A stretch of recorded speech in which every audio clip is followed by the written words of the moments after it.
Olá, sejam bem-vindos ao programa Aprender a Estudar em Casa. Convosco o professor Luís Barbosa, professor de História 12º ano. Antes de começar a nossa aula, quero deixar umas dicas, ou seja, recomendações para vocês cumprirem lá em casa.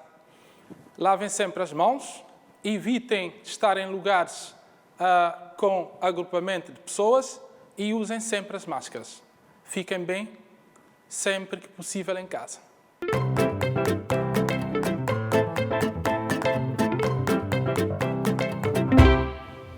Como sumário para a nossa aula de hoje, nós temos a historiografia grega, que, se vocês estão lembrados, é a continuação da aula anterior, ou seja, vamos continuar com as principais figuras e características, a historiografia romana latina, fatores convergentes, principais figuras. Esse vai ser o nosso sumário de hoje. Continuidade da última aula e, ao mesmo tempo, vamos ver a historiografia romana latina.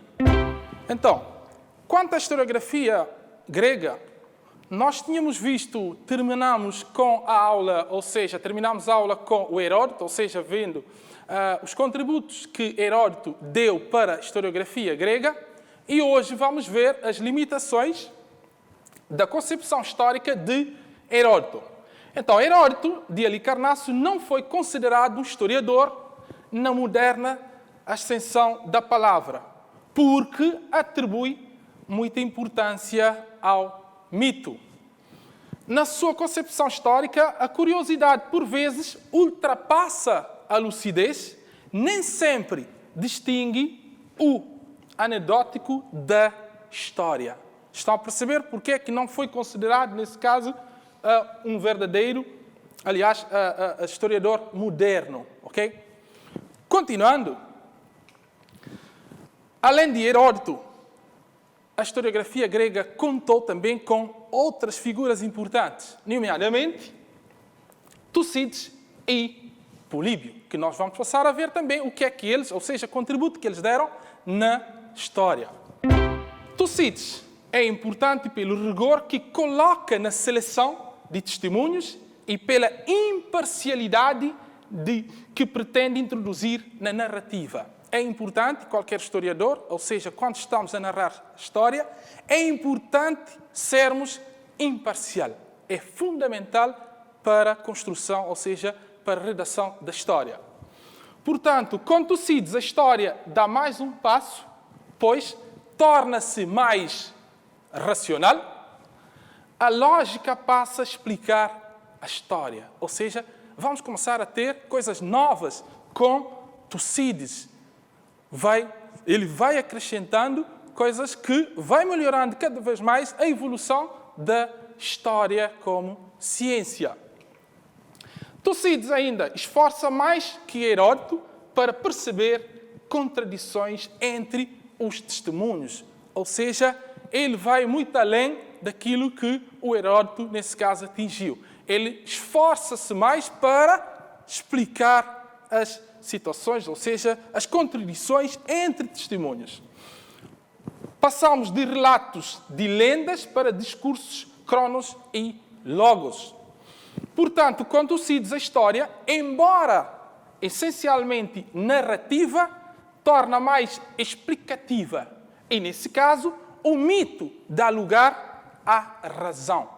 Como vocês tinham visto anteriormente, Heródoto atribuía grande importância ao mito, mas, no entanto, podemos ver o que é que acontece com Tucídides, podemos ver a contribuição que ele veio a dar. Então, o mito cede lugar à razão. Estão a ver que, realmente, cada um traz a sua contribuição, melhorando cada vez mais a evolução do conceito de história.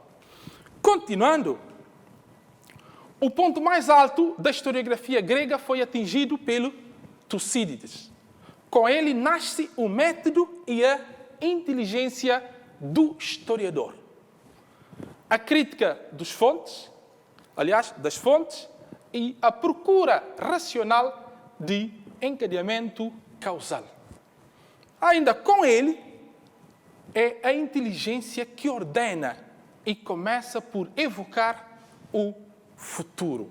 Então, vocês estão a ver que ele deu um contributo importante. Não estamos a dizer que o Heródoto não foi importante. Foi sim, deu um grande contributo, mas com ele vamos ver que a história deu passos importantes na evolução como ciência. Não ficamos por aqui. Então, visa acima de tudo a verdade. Embora sabe que corre o risco da história ser menos atrativa. Ou seja, é claro, vocês já devem ouvir, ou seja, na sociedade, alguém dizer a verdade dói. Mas, no entanto, temos que ir pela verdade. Tucídides é o fundador da história explicativa e da hierarquização de causas.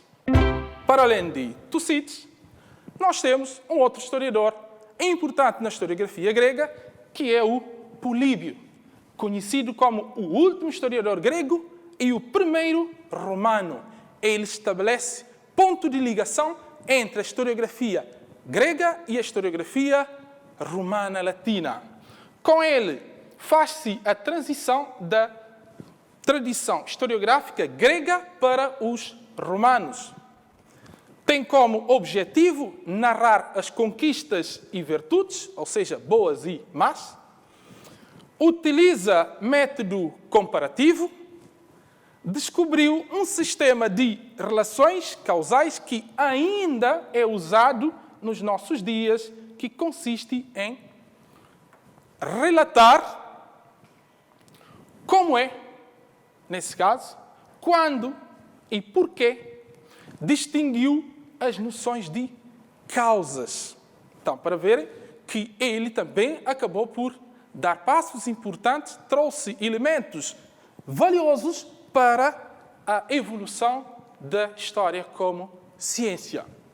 Ele fez uma história demonstrativa, apresentando o assunto e justificação através de provas que conseguiu reunir.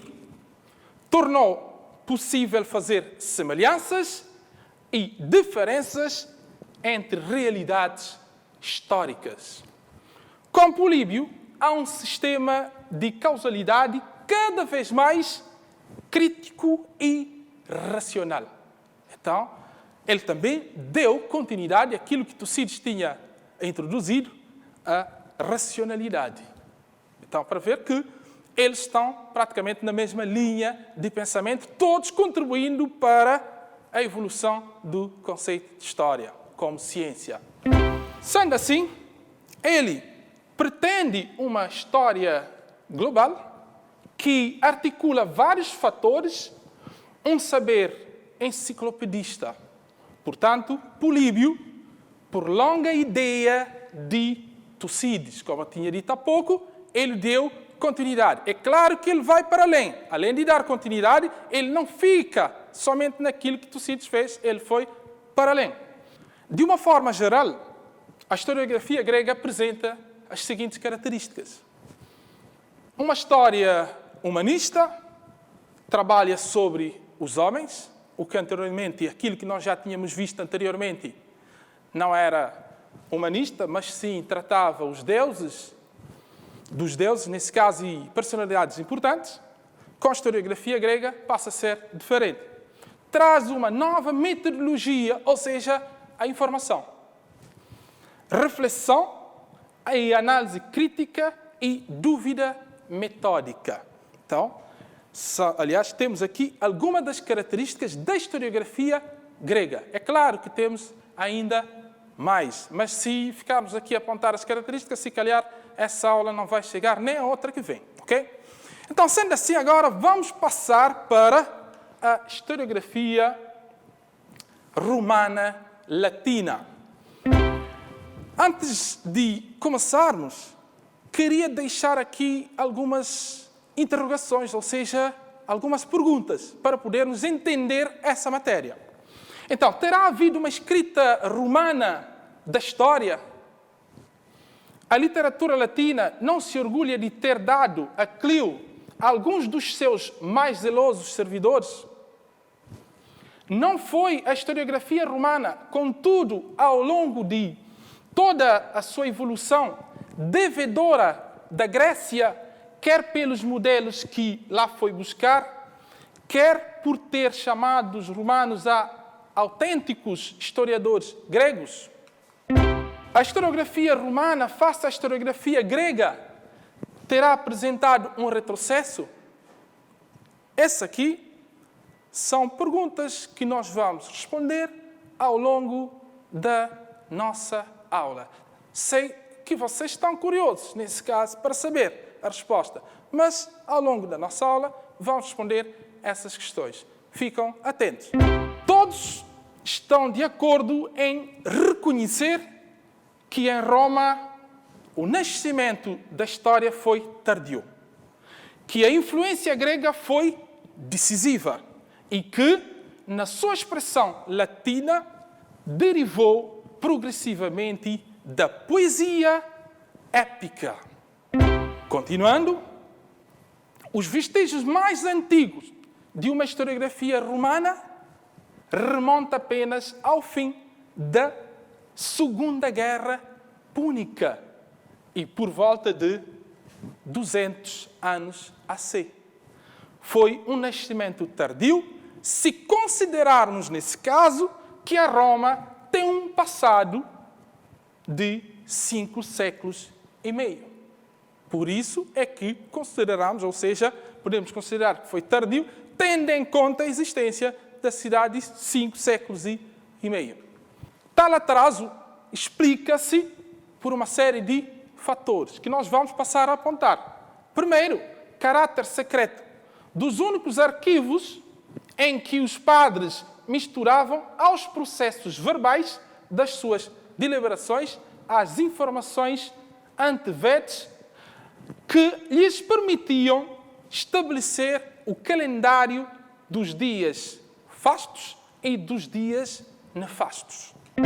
Ainda a pobreza dos ensinamentos, que a partir de 300 AC era quase exclusivo dos pontífices e consistia em afixar a porta da residência. Um outro fator, um sentimento familiar persistente que, por um lado, retardou a emergência de um patriotismo capaz de inspirar uma história nacional e, por outro, fornece aos historiadores fontes contestáveis.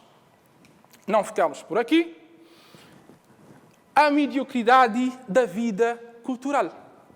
Numa sociedade mais guerreira do que especulativa e a atração por um momento paralisante da civilização helênica, civilização grega, que fez com que, em pouco apresso, a língua latina, justamente por aqueles que a falavam. Sendo assim, agora, vamos ver que a primeira obra histórica latina completa é as origens de Cantão do século III AC, ou seja, do século III a.C.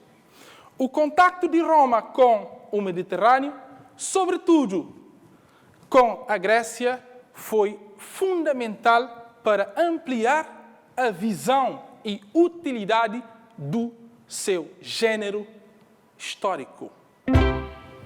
Os historiadores acompanharam o exército nas campanhas militares com o objetivo declarado de preservar a sua memória para a posterioridade, de recolher informações úteis e de justificar as suas ações.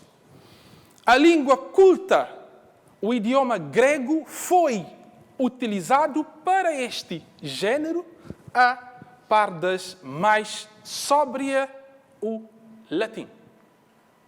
Espero que vocês estejam a acompanhar, continuam atentos.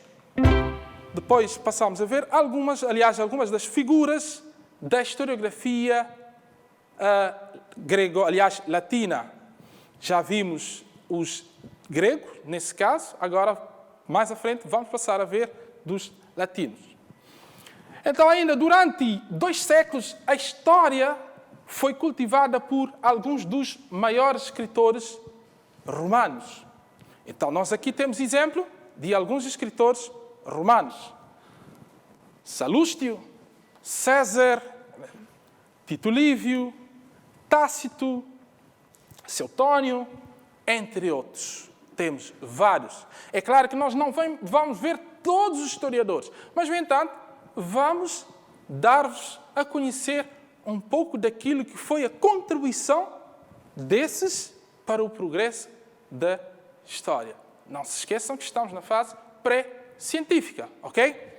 Daí a impressão comum entre aqueles que se alimentaram de latinidade, de que, esta era profundamente historiográfica, de que Roma não só fez história, mas também escreveu.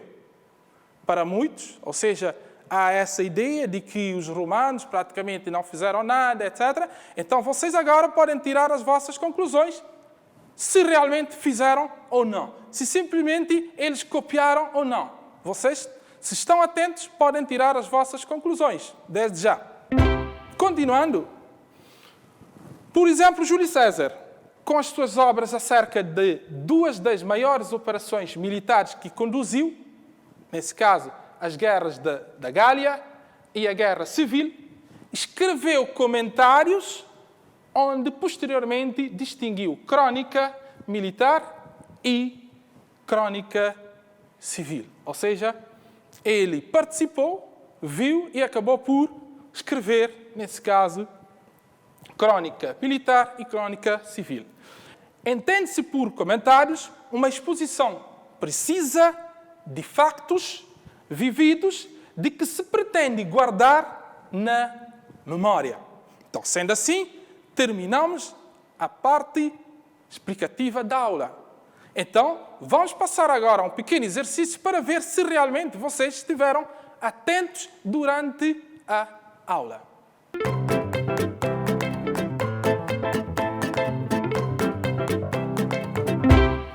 Agora, juntos, vamos fazer um pequeno exercício. Ou seja, nós vamos completar os espaços que nós temos aqui nas frases. Vamos lá? Completa os espaços nas frases de modo a obter as afirmações verdadeiras.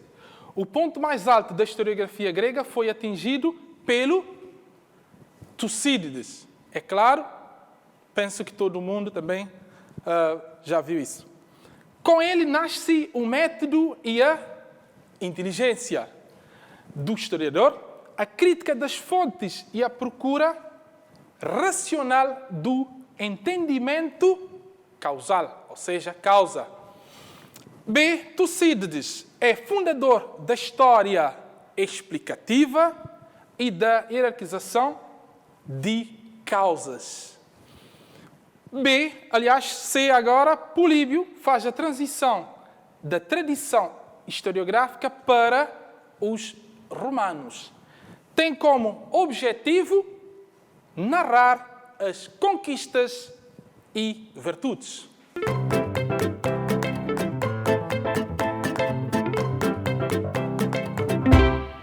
Agora, quase a terminar a nossa aula, eu vou deixar-vos com um pequeno trabalho para realizarem em casa. Então, nós temos 3 questões. A primeira justifica a seguinte afirmação: Heródoto não pode ser considerado um historiador na moderna extensão da palavra. Frase 2. Os vestígios mais antigos de uma historiografia romana, raras, remontam apenas ao fim da Segunda Guerra Púnica. Então a pergunta é, 2.1, como é que se explica o referido atraso da historiografia romana?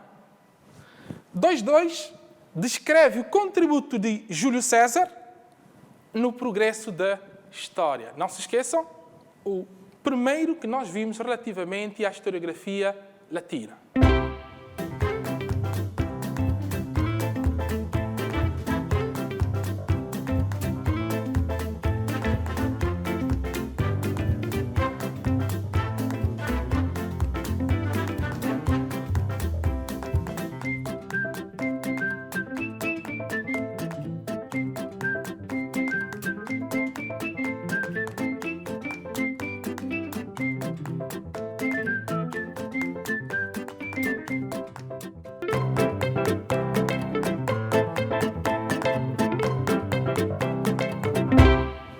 Já no final da nossa aula, vou, nesse caso, fazer um pequeno resumo daquilo que foi a nossa aula de hoje. Então, começamos por ver as limitações da concepção histórica de Heródoto. Posteriormente, vimos as outras principais figuras que deram contributos importantes para a historiografia grega.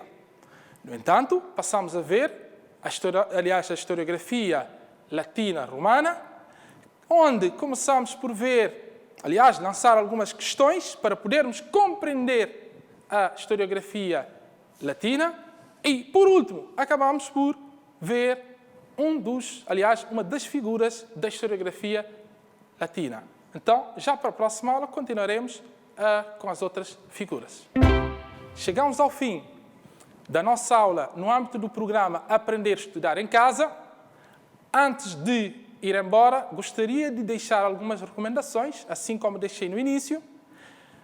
Usem sempre as máscaras, lavem sempre as mãos, evitem espaços de aglomeração de pessoas. Até a nossa próxima aula. Fiquem bem, sempre que possível, em casa.